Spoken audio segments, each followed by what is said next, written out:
L'armée ivoirienne n'a pas rendu public un communiqué officiel.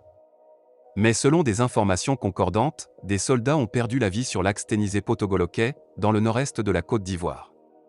Le camion dans lequel ils avaient pris place a sauté sur un engin explosif improvisé, EI, le samedi 12 juin 2021.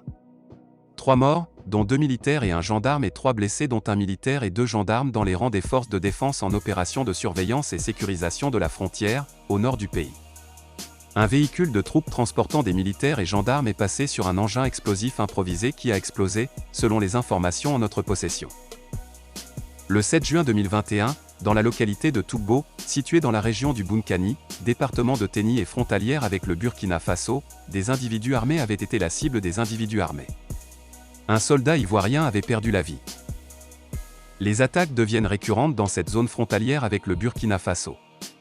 Les forces de défense et de sécurité sont sous pression et tiennent plutôt bientôt le rideau de fer. Nous ne serons pas jugés sur la survenue de l'adversité mais sur notre capacité à l'affronter, selon le CEMAG, à ses troupes, prêtes à protéger l'intégrité du territoire national. Quand un soldat meurt sur le front, c'est une partie de la nation qui est poignardée. La nation, tout entière, doit se sentir concernée, pleurer avec l'armée, s'interroger avec l'armée, la famille du disparu. Il fait le sacrifice de sa vie pour la sécurité et la sérénité de chacun de nous. Il meurt pour l'honneur du drapeau national. Ce qui se passe au nord et au nord-est du pays a de quoi nous inquiéter et nous interpeller.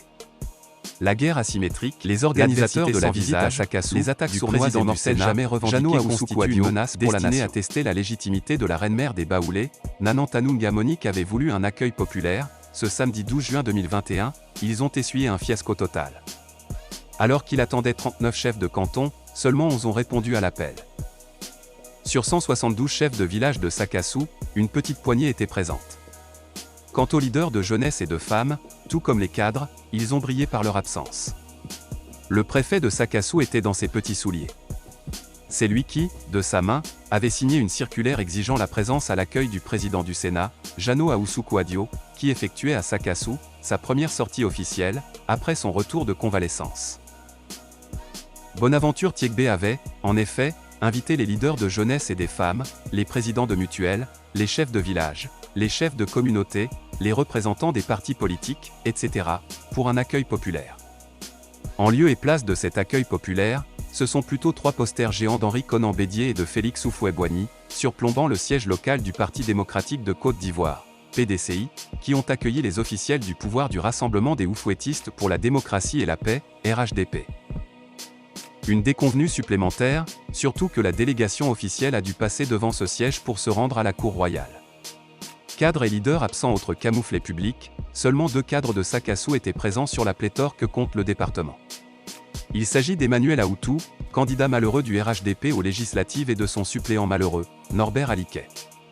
Au nombre des élus, seul le maire, PDCI, Eugène Kouadio était présent, la députée, PDCI, Marie-Ange Ndia était absente.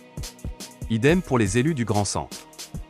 Seul le gouverneur Augustin Thiam, qui se dispute, par ailleurs le trône des Akoué de Yamoussoukro, avec Nanan Daoué-Boigny, était présent. Une publication qui a soulevé un vent de commentaires indignés.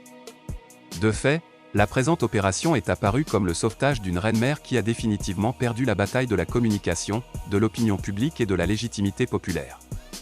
C'est une réponse ratée aux récentes apparitions publiques du fils de la reine-mère, le roi des Baoulés, Sa Majesté Otimi Kassi-Envo. Notons qu'en pays baoulé, une sœur n'hérite pas de son défunt frère, comme c'est le cas avec Nanantanunga Monique, nom de règne à Kouaboni II. Celle-ci est la sœur cadette du roi défunt Sa Majesté Kwaku Anoublé III. Elle assurait la régence du trône, le temps que son fils, alors prince héritier légitime, Michel Envo Kassi, neveu du défunt roi, finisse sa préparation initiatique. À l'issue de cette préparation, contre toute attente et bénéficiant d'appui politique, la mère qui a le statut de reine-mère, dans le royaume des Baou.